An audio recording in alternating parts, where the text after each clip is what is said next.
Hey there folks, and welcome to this video, and these are my 25 predictions for the WRC in 2025.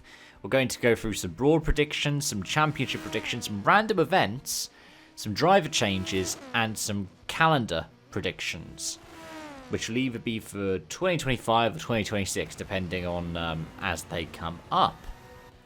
You can also have a look at the other predictions I've done. I'm planning on creating a playlist for all of them, so if I have, it's in the description section down below. But without further ado, let's get on with it.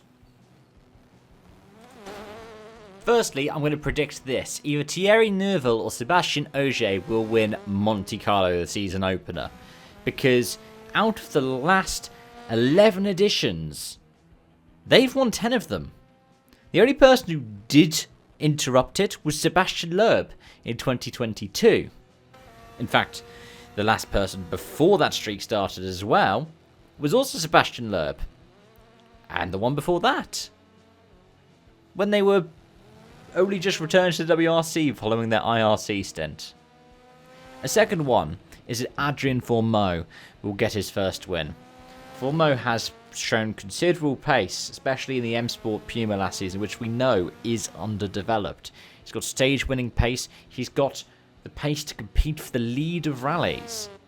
I think that he can get his first win, especially if it helps Hyundai try to get that manufacturer's crown back. I think there will be at least one new event winner as well.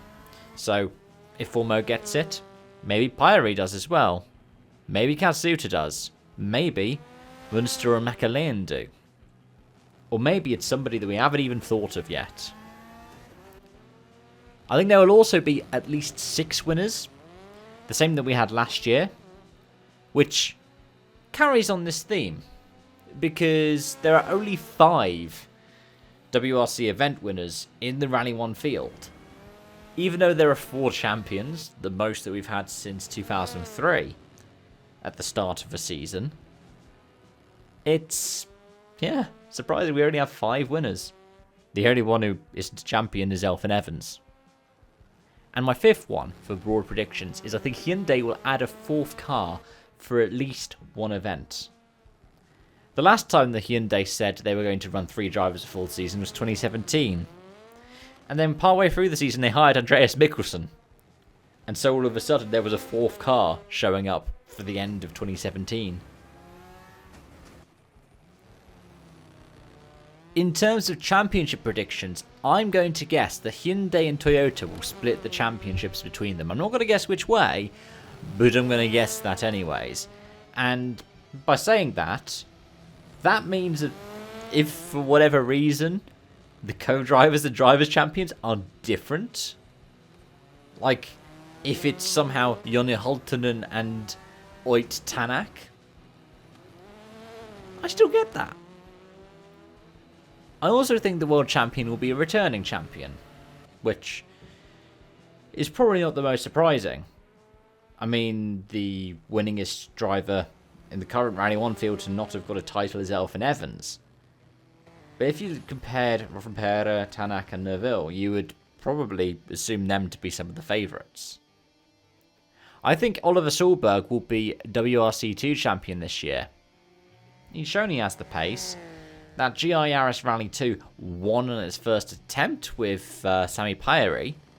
And after a year of development, it can only get better. I think Josh McAleen will have a higher best finish than Gregoire Munster, even if he finishes behind Munster in the championship. Because Munster, he gives me the same kind of vibe as someone like Russ Greensmith does. You know, dependable, can bring home points. But he seems a bit more like the trying to teach a safe driver to be fast rather than teaching a fast driver to be safe. He was very commendable for M Sport last season, but McAleen, he's a Rally 1 rookie. And the last thing that I'm going to guess is that the JWRC champion this year will not have won a JWRC event before this season. So that means they could be a WRC 3 event winner. But if they are the JWRC champion, they won't have won any round. They might have got the most stage wins. They might have even had the most points in an event. But I don't think they've been on the top step of the podium yet. In terms of random predictions, I think 2 drivers will hit one another, but not necessarily in Rally 1. You could count, for example, Heikki Kovalainen landing on Oitanak as one of those examples from Japan last year. Or we could have something like 2003 World's Rally GB, or was it 2017? No, I think it was 2018 Rally Sweden. I think was it Chris Meek and Oitanak collided. I also think a Rally 2 car will beat a Rally 1 car in an event without the Rally 1 car super rallying. It's happened before. It happened before when the Rally 1 cars had hybrid. If you look at the Safari, for example, I think Jordan Serdaridis was beaten by a Rally 2 car last year. I think there will also be at least one Rally 2 car in the top 10 for over 10 events of the 14 this season. So 11, 12, 13 or 14. That's because, well, we've got a maximum right now guaranteed of 10 for some events this year. If we have 5 Toyotas, 2 Pumas and 3 i20s. But I reckon the regular number is going to be 9, and of them, at least one of them's not going to be in the top 10. I think a WRC2 driver will win a stage outright, even if it's like a super special or street stage. I think there'll be at least 3 guest drivers this season in Rally 1. That means Jordan Serdaridis or Ali Turkan, who have both been rumoured for a Puma ride. So all we need is, say, a Lorenzo Bertelli, and I get my 3. Following on from that, in terms of driver changes, I've stretched that definition a little bit here. I think at least one WRC2 driver will announce a Rally 1 programme, if only a partial programme.